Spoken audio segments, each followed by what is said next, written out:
diuji. Kalau lulus, dapat ijazah. Boleh melanjutkan masuk SMP yang tingkat dengannya. SMP diuji lagi itu. Panas lagi.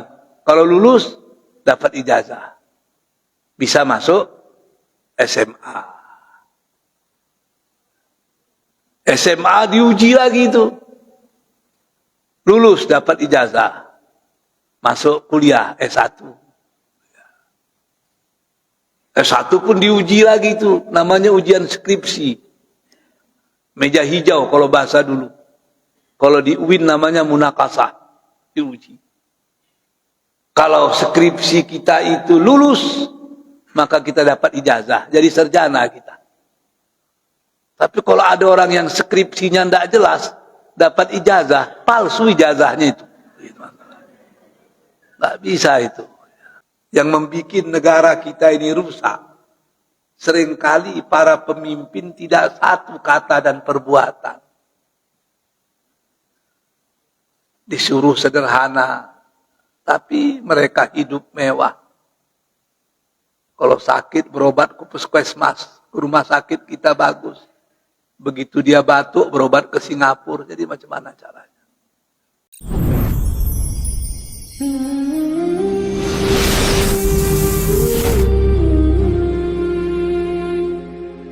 Assalamualaikum warahmatullahi wabarakatuh.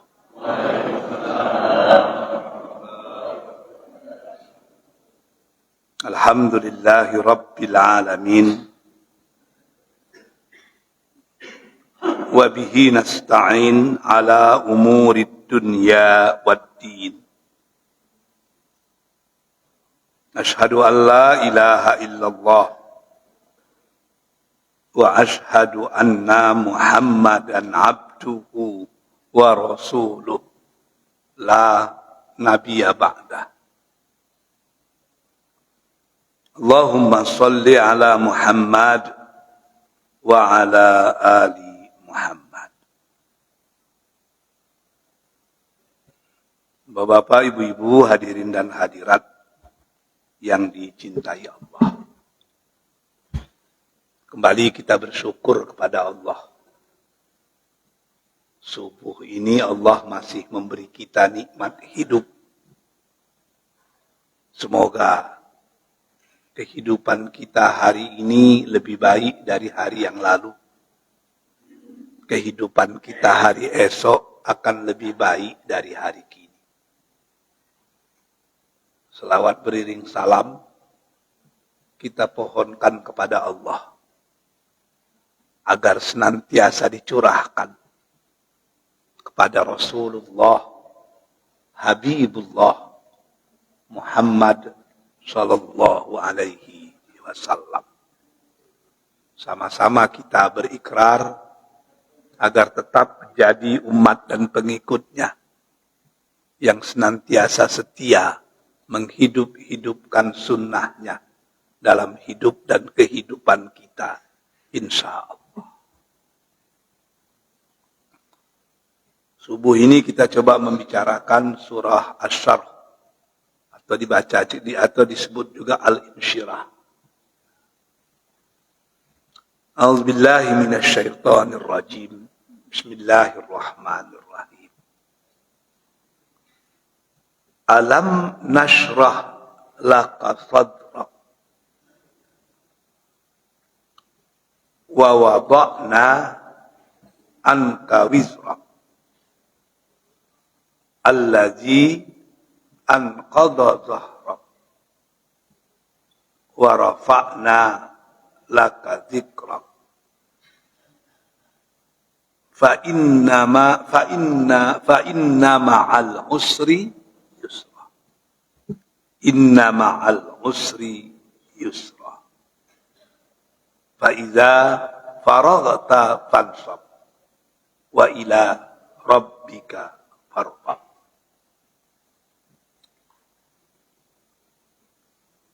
Alam nashrah. Apakah tidak telah kami lapangkan dadamu. Bukankah kami telah melapangkan dadamu?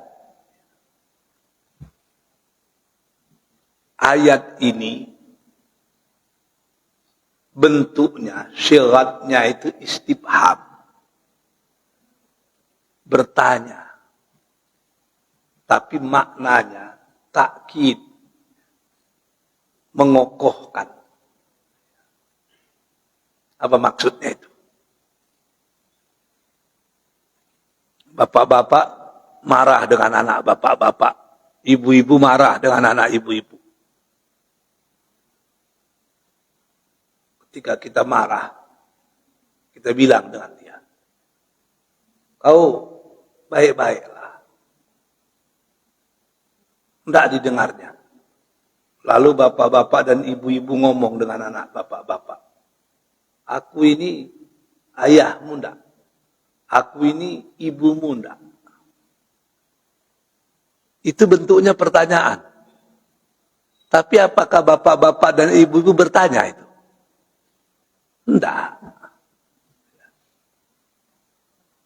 Kalau dijawabnya justru masalah itu. Aku ini ayahmu enggak? Iya, engkau ayahku, justru masalah itu. Itu sebetulnya bertanya, tapi tujuannya memperkokoh, memperjelas. Intinya, kalimatnya itu bentuknya, aku ini ayahmu enggak? Artinya apa? Kau jangan macam-macam, aku ini ayahmu. Begitu. Bentuknya bertanya, tapi sesungguhnya untuk mengokohkan. Aku ini ayahmu. Bentuknya, apakah aku ini bukan ayahmu? Begitu juga lah kalimat ini. Alam nashrah laka sadra. Bukankah kami telah melapangkan dadamu? Maksudnya apa ini? Kami sebenarnya yang sudah melapangkan dadamu. Kenapa? Sebab pada waktu itu Rasul berada dalam tekanan yang luar biasa. Rasul itu semenjak kecil diberi gelar Al-Amin. Begitu dia menyatakan dirinya utusan Allah, orang tidak menyebutnya lagi Al-Amin. Orang menyebutnya Al-Kadzab, yang sangat pembohong. Dia orang yang sangat dipercaya, sangat baik. Setelah mengaku sebagai Rasul, orang memanggilnya sebagai Majnun, orang gila. Dia sangat bagus dengan orang. Lalu setelah dia mendeklarasikan dirinya sebagai utusan Allah, orang menyebutnya tukang sihir. Orang yang selama ini memuji, mencaci. Orang yang selama ini mengangkat, memijak. Wah, sedih kali itu. Berat sekali. Anak-anak pun, diisolasi. Tak bisa berbuat apa-apa lagi. Wa wada'na anka wizrak. Kami yang sudah mengangkatkan, meringankan beban dirimu. Ada yang menyatakan beban di sini adalah beban kenabian. Karena jadi nabi itu berat. Bagi kita sholat sunat itu sunat. Bagi nabi wajib. Bagi kita boleh menerima sedekah. Bagi Nabi tidak boleh. Bagi kita bisa berlaku bebas. Bagi Nabi tidak bisa. Karena dia menjadi uswatun hasanah. Berat jadi Nabi itu.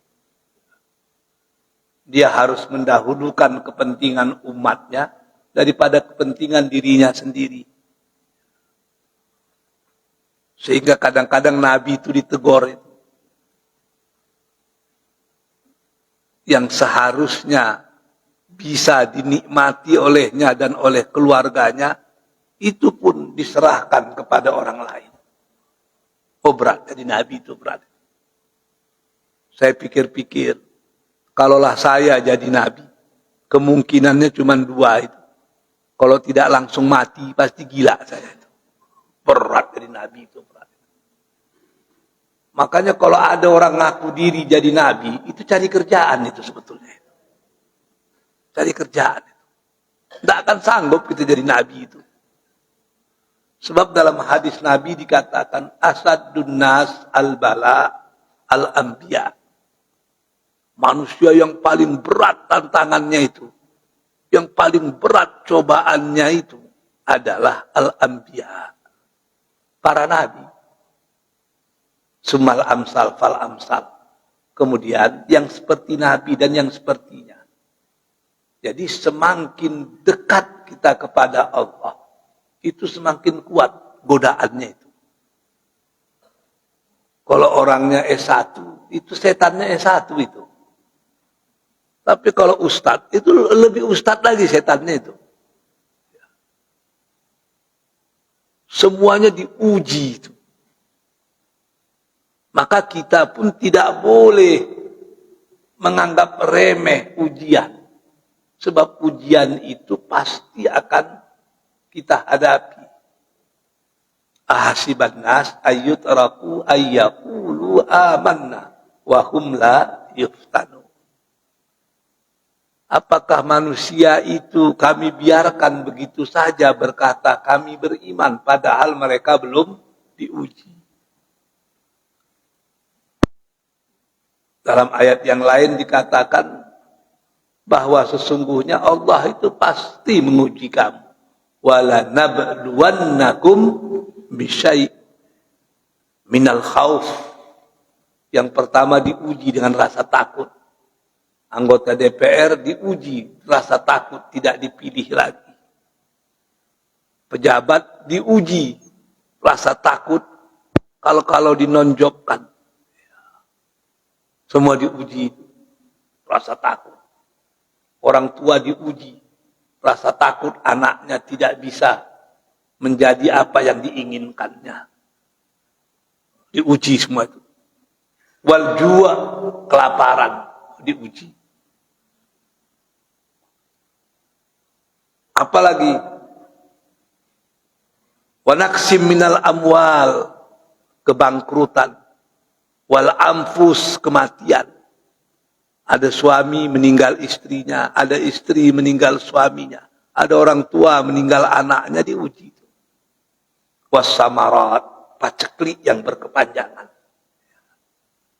Maka berilah kabar gembira kepada orang yang sabar, yang ketika ujian itu datang, dia berkata, inna lillahi wa inna ilaihi. Jadi kita diuji semua itu. Berat kali ujian. Jangankan dalam kehidupan. Di sekolah saja kita diuji. Dulu kita SD. Mau tamat SD biasanya dulu namanya Eptanas itu. Diuji. Kalau lulus, dapat ijazah. Boleh melanjutkan masuk SMP yang tingkat dengannya. SMP diuji lagi itu. Eptanas lagi. Kalau lulus, dapat ijazah. Bisa masuk SMA. SMA diuji lagi itu. Lulus, dapat ijazah. Masuk kuliah S1.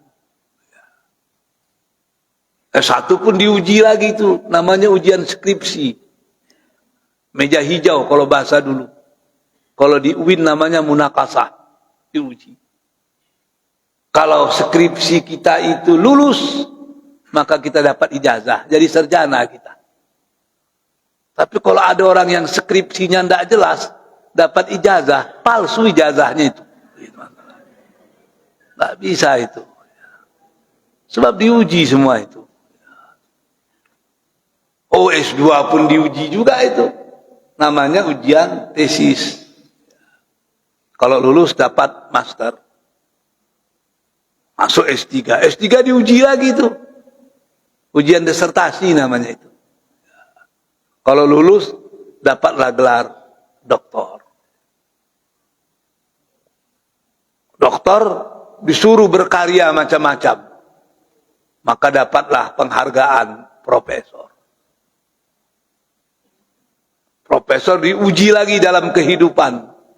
Kalau dia berhasil, dapatlah gelar almarhum. Nah, itu yang terakhir itu. Nggak ada lagi itu. Jadi semua diuji kita ini. Tapi bapak-bapak jangan menganggap, ibu-ibu jangan menganggap ujian yang paling berat itu adalah ketika kita diuji dengan kesusahan. Tidak. Ketika kita diuji dengan kesusahan, biasanya kita dekat dengan Tuhan. Ada yang meninggal di keluarga kita, oh rajin kita sholat. Nggak dapat jabatan, oh rajin ke masjid itu. Di Pekanbaru itu ada Masjid Al-Hikmah itu, di Jalan Bima itu. Saya sering nengok kawan-kawan itu, yang kepala-kepala dinas, yang sudah non-job itu, ngumpulnya di situ semua itu. Tapi begitu udah aktif balik, naik balik, udah hilang lagi dari situ. Nah, mungkin bapak-bapak ke masjid ini kena udah pensiun aja dia. Oh diuji semua itu, diuji. Tapi yang paling berat itu adalah ketika kita diuji dengan kemewahan. Kita mengejek orang korupsi karena kita nggak punya jabatan. Begitu kita punya jabatan, kadang lebih koruptor kita pada dia lagi. Karena ketika kita memiliki sesuatu itu ujiannya lebih berat itu. Berat sekali. Jadi banyak orang yang tahan masuk penjara, keluar penjara. Tapi luluh lantak idealismenya ketika masuk istana, keluar istana. Jadi diuji. Luar biasa berat ujian itu. Ada di antara manusia yang bisa menghadapi ujiannya sendiri. Ada di antara manusia yang harus meminta bantuan kepada orang lain. Maka saya pernah menceritakan itu. Kalau kita baca buku Hamka itu kan, antara maghrib dan antara asar dan maghrib, orang di rumahnya itu seperti pasien di rumah dokter, rame gitu. Konsultasi. Konsultasi. Kata Hamka, ketika orang datang ke rumah itu mengadukan semua masalahnya, pada waktu itulah kita tahu bagaimana sebetulnya realitas kehidupan. Ada sekali Hamka itu nggak bisa menjawab. Datang seorang ibu membawa 2 orang anak gadisnya. 2 orang anak gadisnya sedang hamil. Orang Minang pula itu. Mengadu kepada Hamka, bagaimana cara menyelesaikan masalah ini Buya. Kenapa? 2 anak saya ini hamil di luar nikah. Tapi yang menghamilinya pejabat yang sama. Coba pikir itu. Mau dinikahkan, mana caranya? Tidak dinikahkan macam mana pula? Mau nikah dua-dua, haram hukumnya. Menggabungkan 2 saudari kandung. Dipilih satu macam mana pula yang lain? Wah, bingung. Akhirnya kata Hamka, hati-hatilah, jaga betul anak itu. Wah, itu. Banyak macam-macam yang terjadi di luar itu. Yang tidak ada di buku fikih itu. Saya di Malaysia pernah juga mengalami itu. Saya ngajar, sering ceramah di kalangan TKI itu. Ada perempuan TKI itu. Dia ngaku dengan saya, Alhamdulillah Ustaz. Saya sekarang tidak kumpul kebo lagi. Kenapa saya bilang? Dulu Ustaz sebelum tahu itu haramnya kumpul kebo. Sekarang saya di Kuala Lumpur sudah nikah siri Ustaz. Oh, baguslah. Tapi suami saya di Indonesia tidak tahu, Ustaz. Coba pikir tuh. Punya suaminya dia rupanya di Indonesia, tapi nikah di Malaysia. Coba pikir. Begitulah kadang-kadang ilmu pengetahuan orang terbatas sekali. Dipikirnya nikah itu macam beli cendol aja. Oh, macam-macam itu. Jadi kuliah yang sesungguhnya itu bukan di kampus, tapi di tengah-tengah masyarakat. Wa wada'na anka wizrak. Allah sudah melapangkan dadamu ya Muhammad, dan dia juga meringankan tugas-tugas. Meringankan tugas kenabian, sehingga tugas itu begitu mudah. Allazi anqadha dhahrak. Yang tugas-tugas itu membebani bahumu, membebani bukumu. Berat sekali tugas kenabian itu. Dan Nabi berhasil. Nabi bilang, rajinlah beribadah. Nabi itu betul-betul hebat ibadah. Kalau sembahyang malam, kaki sangat bengkak. Kalau bersedekah, sehingga tidak ada di rumah benda yang layak untuk dimakan, karena semua sudah disedekahkan. Nabi bilang harus berani. Dia memang menunjukkan dirinya seorang yang berani. Satu kata dan perbuatan yang membuat negara kita ini rusak. Seringkali para pemimpin tidak satu kata dan perbuatan. Disuruh sederhana, tapi mereka hidup mewah.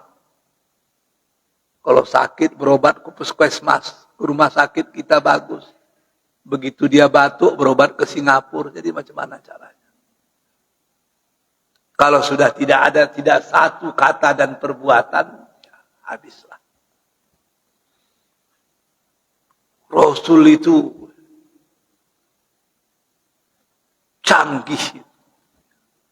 Jangankan Rasul, para sahabat dan para tabi'in itu kalau memimpin, tidak sanggup kita mengikutinya itu. Umar bin Khattab itu termasuk parlente, stylish. Tapi begitu menjadi pemimpin, berubah. Dia nggak berani makan kalau gandum yang dimilikinya itu tidak mampu dibeli oleh rakyatnya. Disesuaikannya cara hidupnya dengan cara kehidupan rakyatnya. Kalau dia beli baju, dipastikannya kalau baju itu sanggup dibeli oleh rakyatnya. Ada cicitnya bernama Umar bin Abdul Aziz. Hampir sama dengan atuknya Umar bin Khattab itu. Umar bin Abdul Aziz itu sebelum menjadi khalifah itu parlente. Orang yang hebat bergaya. Begitu menjadi khalifah berubah semuanya. Berubah. 2 tahun 3 bulan dia menjadi khalifah. Berubah keadaan kota Damaskus itu.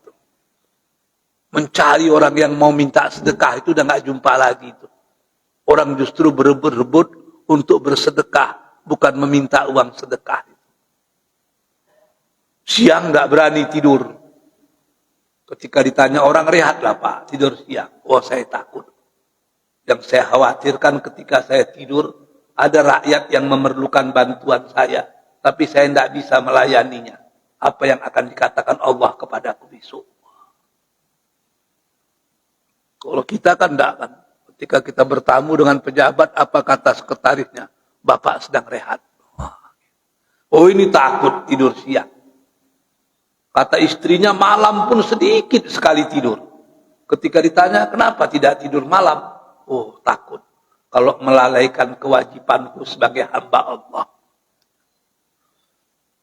Sehingga kata istrinya, 2 tahun lebih dia menjadi khalifah. Pernah lebih 6 bulan tidak mandi junub. Tidak mandi junub. Ditanya orang kepada istrinya, kenapa?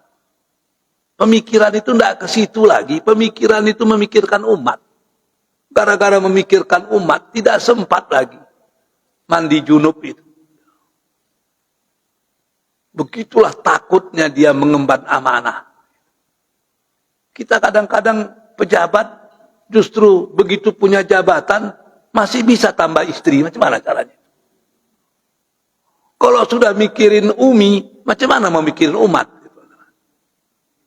Begitulah orang-orang dahulu takutnya melalaikan kewajiban sebagai seorang pemimpin.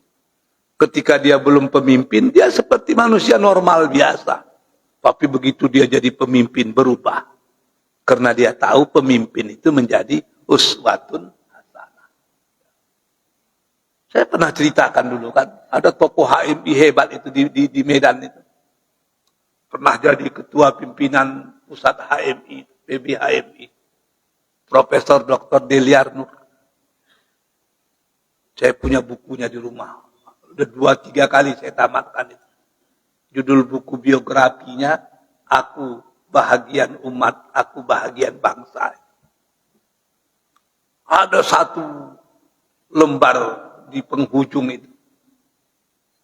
Di buku itu dia cerita tentang pertemuannya dengan orang kaya di Medan, Dede Pardede.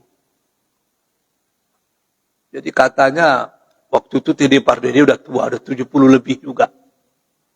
Ketemu dengan Pak Deliar Nur yang waktu itu berumur 50-an lah. Ketemulah. Cerita panjang lebar. Apa kata Dede Pardede? Aku punya kisah lucu kemarin. Umurku kan udah 70 lebih ini. Jadi ku inventaris. Siapa sebetulnya tokoh di Indonesia ini yang paling banyak berperan membantu aku sehingga aku bisa kaya seperti sekarang. Oh, di inventarisnya. Diceritakan di buku itu bagus. Setelah diinventaris dapatlah 10 nama. 10 nama itu diinventaris betul-betul lagi. Akhirnya dapat 3 nama cuma. Yang betul-betul berperan di awal-awal dia membuka usaha itu. Yang pertama, orang yang pertama kali merekomendasikan dia mendapat pinjaman ke bank. Orang itu Dr. Muhammad Natsir, pernah jadi Perdana Menteri. Yang kedua, yang mencairkan duit melalui Menteri Keuangan. Waktu itu namanya Sapruddin Perwira Negara. Yang ketiga, orang yang paling banyak menasihati dia agar berani tampil sebagai pengusaha. Itulah Pak Mr. Muhammad Rum. Pernah jadi pejabat tinggi juga itu. Pernah jadi Perdana Menteri. Disiapkannya duit dalam kotak kecil. Kalau kita jutaan lah. Pada waktu itu, kalau sekarang itu ratusan juta. Tiga kotak. Pergi dia ke Jakarta. Sampai di Jakarta, pergi dia ke kantor Pak Natsir di Masjid Al-Furqan. Jalan Keramat Raya itu.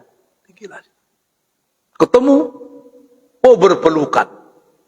Satu seorang Muslim taat, satu seorang Protestan taat, berpelukan. Macam adik-beradik kandung. Selesai berpelukan, dia bercerita lah berjam-jam. Akhirnya kata Dede Pardede, Pak Natsir, saya datang kemari, mungkin terakhirlah kita jumpa ini. Kok gitu? Umur saya udah 70 lebih, bapak pun udah 70 lebih. Entah kapan-kapan kita jumpa lagi. Tapi saya minta izin, Pak. Setelah saya pikir-pikir, bapaklah orang yang paling banyak membantu saya ketika saya memulai merintis usaha. Bapak bantu saya dengan KTBLC, kalau bahasa kita rekomendasi, sehingga bank mau memberikan pinjaman ke saya. Oleh karena itu Pak, sebagai ungkapan terima kasih dari seorang sahabat ke sahabat, tolong terimalah bingkisan ini. Pak Natsir nengok duit dalam kotak itu. Kata Pak Natsir, jangan. Kita bersahabat. Saya menolong Anda waktu itu karena menurut saya Anda memang layak ditolong. Kalau saya terima duit ini, hilang pahala saya menolong Anda itu. Nanti apa kata orang tua? Ternyata Natsir menolong TD Pardede karena dia berharap TD Pardede akan membalas pertolongan itu. Malu kita nanti. Gak mau. Bawalah pulang duit itu. Oh, kami pun berpelukan. Saya pun keluar dari kantornya. Saya pergi ke rumah Pak Rum. Jawabannya sama. Terakhir saya pergi ke kantornya Pak Saprudin Perwira Negara di Menteng Raya itu, dekat Tugu Tani, di depan kantor PI Menteng Raya 58 itu. Depan ada manajemen center. Jawabannya pun sama. Saya selaku Menteri Keuangan waktu itu menganggap Anda layak menerimanya, maka saya tanda tangan. Kalau saya terima duit Anda sekarang, berarti apa yang saya lakukan dulu tidak ada maknanya lagi. Apa kata TD Pardede kepada Profesor Deliardur? Begitulah pejabat-pejabatmu. Udah selesai proyek, tidak ada urusan apapun lagi. Tetap tidak mau menerima duit. Pejabat sekarang, proyek belum mulai, udah minta duit semua katanya. Wah. Begitulah hebatnya orang. Kenapa begitu? Mereka menjadi contoh. Hidup untuk melayani, bukan dilayani. Dalam pemikiran mereka cuma ada satu kata. How to give more, not how to take more. Bagaimana memberi, bukan bagaimana menerima. Mindset seperti ini yang sudah hilang, ditelan oleh masa dan digerogoti oleh waktu. Wa rafa'na laka dzikrak. Dan kami meninggikan sebutan namamu. Kami meninggikan derajatmu. Kami mengupgrade sebutanmu. Orang kafir Quraisy pada waktu itu berupaya mengkriminalisasi Rasulullah. Setiap orang pergi haji ke Baitullah, mereka memasuki Mekah dari berbagai macam pintu. Di pintu itu sudah diletakkan orang yang memberikan peringatan. Jangan dekati Muhammad. Jangan percaya kepada Muhammad. Muhammad itu tukang sihir. Muhammad itu gila. Muhammad itu pendusta. Macam-macam lah. Tujuannya apa? Agar nama Rasul itu tercemar. Dan orang tidak mau mendengar kata-katanya. Tapi warafa'na laka dzikrak.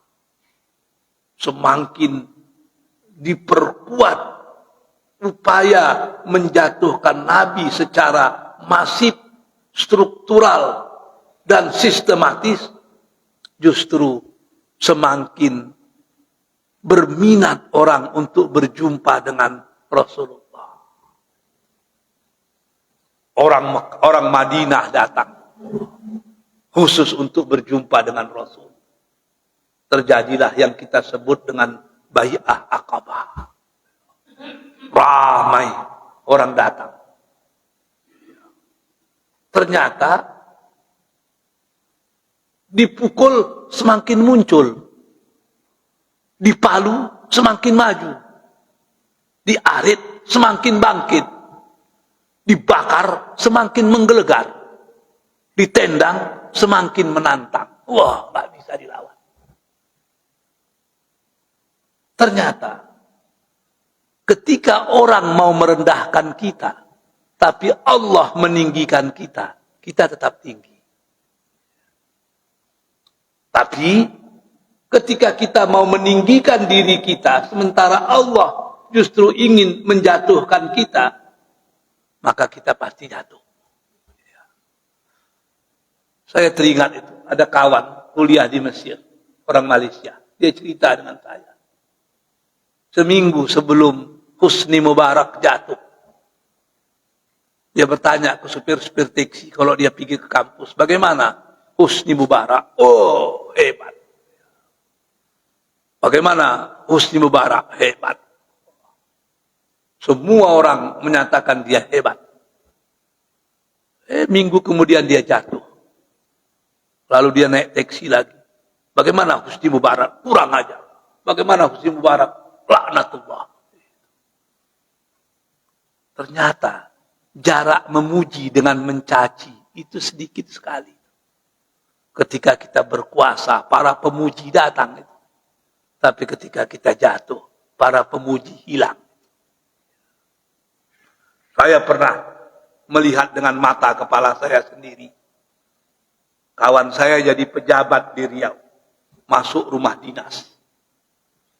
Ketika masuk rumah dinas, kepala-kepala dinas luar biasa. Ramainya datang melihat dia di rumah dinas itu. Ramai. Puluhan orang hadir. Ikut melihat perpindahannya ke rumah dinas. 3 atau 4 tahun kemudian, dia tidak lagi jadi pejabat di situ. Terpaksa pindah dari rumah dinas. Ketika pindah dari rumah dinas, hanya 4-5 orang aja lagi yang datang. Yang lain tiarap semua itu. Saya pikir, ternyata ketika kita mendapat jabatan, yang jauh jadi dekat, yang dekat jadi rapat, yang rapat mengaku kerabat. Begitu kita tidak menjabat lagi habis. Lenyap itu. Tidak ada lagi yang mau dekat. Terkecuali orang-orang yang seide dengan kita. Suatu hari, Ali bin Abi Thalib itu pidato. Ketika dia pidato, ramai orang yang mengelilingi dia. Bertepuk tangan. Salah seorang sahabat Ali menjumpainya setelah pidato. Apa katanya? Beruntunglah engkau Ali. Kenapa kata Ali? Kawanmu ramai, pengikutmu ramai. Kau dikelilingi orang-orang yang setia denganmu. Kata Ali, jangan kau ngomong sekarang. Kau baru tahu siapa sebetulnya kawanku ketika aku tidak jadi pemimpin lagi. Tidak punya jabatan lagi. Oh, waktu itulah baru tersisih antara bareh johantah. Berpisah antara kaca dan permata. Oh, nampak. Hanya berapa inci orang aja lagi yang dekat dengan kita itu. Jadi hati-hati. Jangan terlalu berharap dengan manusia. Begitu kita terlalu berharap dengan manusia, siap-siap kecewa. Kadang-kadang binatang itu lebih tahu berterima kasih dari manusia. Kucing kita kasih makan pagi, kita kasih makan siang. Seminggu kita pelihara, seumur hidup dia ingat itu. Manusia bertahun-tahun kita jaga, bertahun-tahun kita pelihara, bertahun-tahun kita tolong. Dia bisa lupa dalam beberapa hari. Kalau hari sudah panas, banyak kacang, lupa pada kulitnya. Tanya itu dengan Pak Samsuri Rizal itu. Ketika dia menjabat jadi bupati, berapa banyak orang yang ditolongnya itu. Tapi ketika dia tidak bupati lagi, dia minta tolong dengan orang yang ditolong. Berapa persen yang mau menolong itu? Habis. Bapak-bapak pun banyak itu pernah merasakan. Kita tolong orang baik-baik. Ketika kita perlu, melengah aja dia itu. Kalaulah dulu kita menolongnya bukan karena Allah, kita kecewa itu. Tapi kalau kita menolongnya karena Allah, kita bukan mengharapkan balasan dari dia, tapi yang kita harapkan justru balasan dari Allah. Jadi, wa rafa'na laka zikrak. Ketika orang mengkriminalisasi Rasulullah, maka Allah menaikkannya. Sehingga namanya itu bukan hanya dikenal di kota Mekah, dikenal seantero negeri Arab. Di seluruh negeri-negeri Arab, orang menyebut-nyebut nama Rasul. Fa inna ma'al usri yusra. Maka sesungguhnya di setiap ada kesusahan itu yusra, ada kemudahan. Sepanjang apapun terowong panjang kehidupan, di ujungnya pasti ada cahaya. Inna ma'al usri yusra. Di setiap kesusahan itu pasti ada kemudahan. Ahli-ahli tafsir berbeda pendapat. Kenapa? Al-usri atau al-usru itu pakai alif lam. Sementara yusra itu tidak pakai alif lam. Kenapa al-usr, kesulitan itu ma'rifah. Sementara yusra, kemudahan itu nakirah. Kenapa itu? Kalau bahasa Inggrisnya ma'rifah itu pakai the people, itu jelas orangnya. Tapi kalau people itu tidak jelas orangnya, yang mana itu. Kenapa kesusahan itu pakai jelas. Tapi kemudahan tidak pakai tidak jelas. Maka kata ahli-ahli tafsir, kesusahan yang pertama, fa inna ma'al usri, itu sama dengan kesusahan yang kedua, inna ma'al usri. Artinya susahnya satu itu. Di dua ayat itu susahnya satu. Yusra tidak pakai alif lam, tak pakai tetap juga dua. Maka yusra itu ada dua, usra itu ada satu. Maksudnya apa? Di setiap ada satu kesusahan, pasti ada paling tidak dua kemudahan. Jadi di setiap ada satu penyakit, Allah akan memberikan dua obat. Di setiap ada kesusahan, Allah pasti memberikan dua jalan keluar. Artinya, jalan keluar, obat, itu lebih banyak daripada kesusahan dan penyakit. Kalau kita hadapi kesusahan itu, kita akan mendapatkan kenikmatan yang luar biasa. Ada kalanya kita berhasil, tapi ada kalanya kita mendapatkan pengajaran yang luar biasa, yang membuat kita tidak takut menghadapi kehidupan. Fa'idha faragta fansab. Tidak ada istilah pensiun. Kalau kita sudah selesai di satu urusan, fansab, maka teruskan pekerjaan yang lain. Kalau kita sudah selesai melaksanakan satu kewajiban, teruskan. Lakukan kewajiban-kewajiban yang lain. Dulu kita bekerja untuk umat ketika kita belum pensiun. Begitu pensiun, bekerja juga untuk umat dalam bentuk yang lain. Dulu kita menjabat, punya kewenangan, sudah bekerja untuk bangsa. Begitu kita tidak punya jabatan, tetap juga bekerja, tapi dalam bentuk yang lain. Artinya, Islam itu meminta kita untuk senantiasa memberi manfaat dimanapun kita berada. Maka Rasul mengingatkan, khairun nas anfa'uhum linnas. Sebaik-baik manusia adalah mereka yang paling banyak memberikan kemanfaatan kepada manusia yang lain. Kalau tidak bisa menjadi epifit, janganlah menjadi parasit. Di tengah-tengah masyarakat begitu. Kalau tidak bisa membantu, jangan menyusahkan. Kalau tidak bisa menjadi penyejuk, jangan menjadi batu api. Kita harus berperan menjadi orang yang senantiasa memberikan kesejukan. Makanya ada satu nabi yang disebut dengan Nabi Khidir. Khidir. Bagi orang-orang tasawuf, Nabi Khidir itu puncak dari kesufian.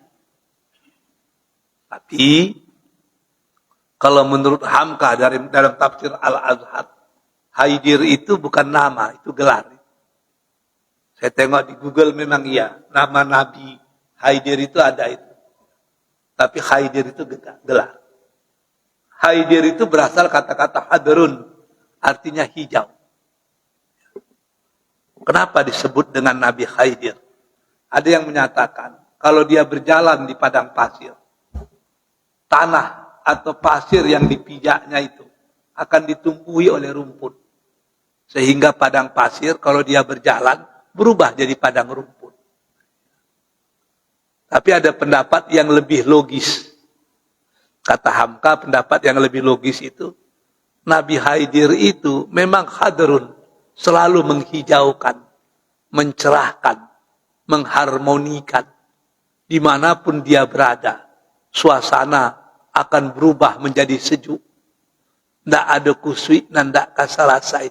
Tidak ada karuah, tidak kajanya. Kalau dia ada di situ, everything is clear. Itulah maka dia disebut dengan Haidir. Karena dia menghijaukan, dia mendamaikan, membuat masyarakat tentram dimanapun dia berada. He is problem solver, not problem maker. Jadi kita juga harus seperti Haidir, di mana kita berada. Orang tenang di situ. Jangan pula di mana kita berada, di situ pasti masalah muncul. Duduk kita di partai, partai pecah. Duduk kita di masjid, masjid dua pemimpinnya lagi. Duduk kita di masyarakat, demonstrasi aja kerja orang. Wah, susah itu. Kalau itu terjadi, wah, berarti kita bukan problem solver. Kita udah menjadi part of problem, bukan part of solution.